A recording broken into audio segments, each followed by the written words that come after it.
You had to cope with gales and wind and rain and everything else this week. How the team looking ahead of Blackburn? Fine, ready. We know it's February. It can be any kind of weather, mainly rain and windy and a little bit cold. It's not too cold actually, so that's a plus.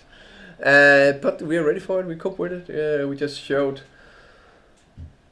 a top character away to Birmingham. I think the previous years we might have crumbled and been too soft. I think we definitely stood in there, got 1-0 down, got the equaliser, and I think we were the better team the rest of the game. And if there should have been a winner, it should have been us. So we're on the right path. We just need to continue. Next one is up. The BMW didn't break down last week, but it had a bit of a flaw in it, and you had to replace the M part. How is Bryan Mbeumo? He's ready, and he'll start on Saturday. That's good news. Yeah. So simple. Very good news. Yeah. It must be quite easy for you when your team pretty much picks itself when everyone's fit. I think that's good. You can always say that also you like a little bit of rotation and you like competition but sometimes we just settle and you can just see, okay, this is the best lineup of the best team so far.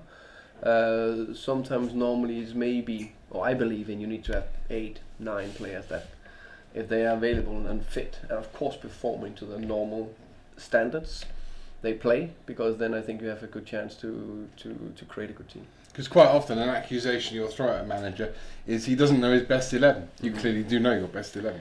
Yeah, definitely. We didn't from the beginning of the season, but for then, players are developing and the team settling more in. Okay, now it's clicking, and you find out, okay, it's actually working. So no, that's a good thing. That's also one of the reasons I think why we're performing so well.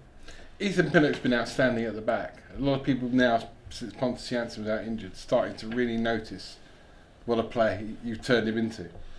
Yeah, I think it's definitely not only about me. That's mainly up to Ethan, what he's done, I think, and then to the coaching staff and all of us that have been involved with him.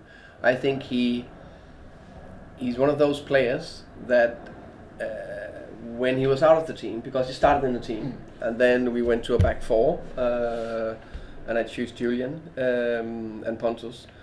He just kept training like a beast every single day. Never dropped his head. Never once. And then when he had the opportunity to step into the team, he was ready and hungry and just up for it. Instead of being disappointed and not on his high standards, maybe a little bit flat. No, ready. And I think he was one of our best players against Reading when he stepped in and won 1-0 at home. So very impressive. I think he is also getting up to a higher level on the ball, where we want him to commit a little bit more to defender. So he's finding the right passes more and more. That was the bit he needed to improve, and then I think his defending is just absolutely outstanding. How many times he gets his head on that ball and headed away and clear it is amazing. And now we got the first goal as well. So hopefully there's more to come. What sort of challenge at Blackburn this weekend? I think it's a big challenge. I think it's the team in form in this division, according to the form table for the last 6 games.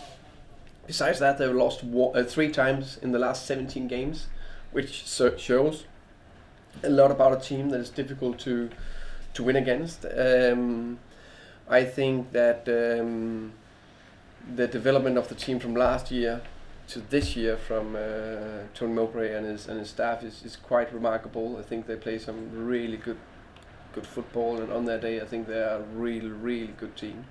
And I think it's quite impressive what they've done so far in the season. So I think it's a game we still will dominate, and I expect us to do it, especially at home at Griffin Park. But we know when they are on the ball, they are fluent, they can create, they have a lot of players in front of the ball that both want to run in behind but also want the ball in between lines. So it's going to be another tough task, but I don't think there's any easy task in this division. Finally from me, last weekend's results showed that maybe the pressure, maybe the tension, maybe, I don't know, it's getting some of the teams. I mean, I saw Fulham battered at home by Barnsley, which is a result you'd never have guessed. You drew at Birmingham, good result, but you had to come from behind. Only Leeds, I think, in the top 6 actually won. Is there more pressure now as we enter the last 12, 13 games of the season on everybody? Yeah, I think definitely when you're getting closer to that run-in, I think there will be a bigger urgency about every game from everybody, because everybody, okay, now it's now.